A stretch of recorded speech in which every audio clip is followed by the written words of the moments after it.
Hello दोस्तों, कैसे हैं आप सभी। आपका स्वागत है आपके अपने ही यूट्यूब चैनल पर जिसका नाम है इंग्लिश बाई छवि सर। दोस्तों, आज मैं डिस्कस करने जा रहा हूँ बीए थर्ड सेमेस्टर के लिटरेरी टर्म से unity of time, place and action को। दोस्तों, यह वीडियो बहुत ही ज़्यादा इम्पोर्टेंट होने वाला है क्योंकि इस क्वेश्चन के पेपर में आने की पूरी पूरी संभावनाएं हैं। तो चलिए अब आपका ज़्यादा समय न लेते हुए आइए शुरू करते हैं आपका question. Give brief explanation of unity of time, place and action. तो जैसा कि आप अपने मोबाइल की स्क्रीन पर देख पा रहे हैं, so let's start the video. The three unities of drama. Drama की तीन यूनिटीज हैं। Number 1 unity of time, number 2 unity of place, number 3 unity of action. Classical Greek and Latin dramas, यानी जो क्लासिकल ग्रीक और Latin dramas हुआ करते थे वर strict in form, अपने रूप में स्ट्रिक्ट हुआ करते थे यानी कठोर हुआ करते थे। The concept of the three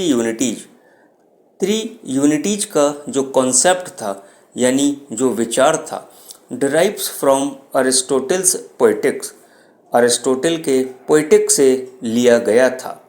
but it is not directly formulated by the Greek philosopher, लेकिन सीधे ग्रीक दार्शनिक द्वारा तैयार नहीं किया गया था। He merely states that, वह केवल यह स्टेट्स करता है यानी बताता है कि ए tragedy should have unity of action, कि जो ट्रेजिडी होती है should have unity of action, उसे यूनिटी ऑफ एक्शन को रखना चाहिए। द पोएटिक्स वर अननोन, जो पोएटिक्स थे वो अननोन थे यानी अज्ञात थे, अनजाने थे। इन वेस्टर्न यूरोप, पश्चिमी यूरोप में, ड्यूरिंग द मिडिल एजेस, मध्य युग के दौरान। ड्यूरिंग द रेनेसेंस, यानी रेनेसेंस के समय के दौरान, ए लैटिन ट्रांसलेशन, जो लैटिन ट्रांसलेशन हुआ एज पब्लिश्ड इन इटली, वह इटली में पब्लिश्ड हुआ था। आफ्टर विच, यानी इसके बाद, there is much discussion of classical literary principle, यानी यहाँ पर जो डिस्कशन है यानी जो बहस है क्लासिकल लिटरेरी प्रिंसिपल्स के लिए। How ever it is not until 1517, यह 1570 तक नहीं था। इन अ बुक, एक किताब में, बाई लोडोविको कास्टेलवेट्रो, ये जो किताब थी वो लोडोविको कास्टेलवेट्रो के द्वारा लिखी गई थी। That the concept of three unities evolve, इसमें जो तीन यूनिटीज का कॉन्सेप्ट था, जो अवधारणा थी, वो इवॉल्व हुई यानी विकसित हुई। Heading number 1 unity of time. The action of the play, play का जो एक्शन होता है शुड टेक प्लेस, उसको एक स्थान ग्रहण करना चाहिए। इन अ शॉर्ट इंटरनल क्रोनोलॉजी, यानी संक्षेप में आंतरिक कालक्रम में एक स्थान को ग्रहण करना चाहिए। The new classist believe that, जो न्यू क्लासिस्ट थे, बिलीव यानी विश्वास किया करते थे कि the spectators would not believe, कि जो स्पेक्टेटर्स होते हैं यानी जो दर्शक होते हैं, वुड नॉट बिलीव, वो विश्वास नहीं करेंगे in the reality of an action, action की रियलिटी में यानी वास्तविकता में। दैट कंप्रेस्ड सेवरल डेज और years into a 3 hour drama, यानी जिसने कई दिनों या वर्षों को 3 घंटे के नाटक में कंप्रेस्ड यानी संकुचित कर दिया था। If the spectators did not believe in the reality of an action, यदि स्पेक्टेटर्स यानी जो दर्शक हैं डिड नॉट बिलीव वो विश्वास नहीं करते थे इन the reality of an action action की वास्तविकता में।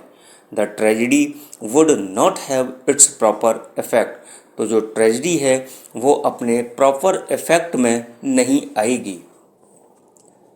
Heading number next, unity of place. It was said that ऐसा कहा गया था कि इन ड्रामा में there should be no change of place place का कोई चेंज नहीं किया जा सकता है यानी प्लेस को चेंज नहीं किया जा सकता है। एंड इवन इफ यानी भले ही, even if the scene changes भले ही सीन बदल जाएं, it must not be too great a distance यह बहुत बड़ी दूरी नहीं होना चाहिए। ए पब्लिक स्क्वायर और palace courtyard would usually serve this purpose well यानी जो पब्लिक स्क्वायर और पैलेस कोर्टयार्ड हुआ करते थे would usually serve this purpose well इस उद्देश्य के लिए सर्व किया करते थे। But the place of the एलिजाबेथन्स लेकिन एलिजाबेथन्स का जो प्लेस था यानी जो स्थान था in corporate scene of various places and action यानी विभिन्न स्थानों और कार्यवाही के दृश्य उसमें शामिल हुआ करते थे। एंड देयर प्लेज और उनके जो नाटक हुआ करते थे move from one city to another city एक स्थान से दूसरे स्थान पर मूव किया करते थे। From one country to another यानी एक कंट्री से दूसरी कंट्री तक जाया करते थे। Heading number next, unity of action. It is the unity of action ये यूनिटी ऑफ एक्शन है which makes the plot intelligible जो प्लॉट को इंटेलिजिबल बना देता है यानी समझदार बना देता है, कोहेरेंट सुसंगत बना देता है, एंड इंडिविजुअल और व्यक्तिगत बना देता है। द इवेंट्स एंड इंसिडेंट्स यानी जो घटनाएं होती हैं आर कनेक्टेड जुड़ी हुई होती हैं विद ईच अदर एक दूसरे से जुड़ी हुई होती हैं लॉजिकली तर्क संगत तरीके से। They move towards a common goal वो एक कॉमन गोल की तरफ टूवर्ड्स यानी आगे बढ़ते हैं, कैटास्ट्रॉफी की तरफ आगे बढ़ते हैं। एम्ड एट बाई ड्रामाटिस्ट और ड्रामाटिस्ट के द्वारा एम्ड एक उद्देश्य को तय करते हैं। The plot must have a beginning एक जो प्लॉट होता है वो शुरुआत रखता है, मिडिल मध्य यानी मिडिल रखता है, एंड एन एंड और अंत भी रखता है। तो दोस्तों आज का क्वेश्चन आपको कैसा लगा कमेंट करके ज़रूर बताएं क्योंकि आपका एक लाइक व कमेंट मुझे और अच्छे वीडियो बनाने के लिए प्रेरित करता रहता है। और यदि आपने अभी तक English by Chhavi sir channel को सब्सक्राइब न किया हो तो प्लीज़ चैनल को सब्सक्राइब करें, बेल आइकन को प्रेस करें, लाइक व शेयर करना बिल्कुल भी न भूलें। तो इन्हीं शब्दों के साथ मैं आपसे विदा लेता हूँ।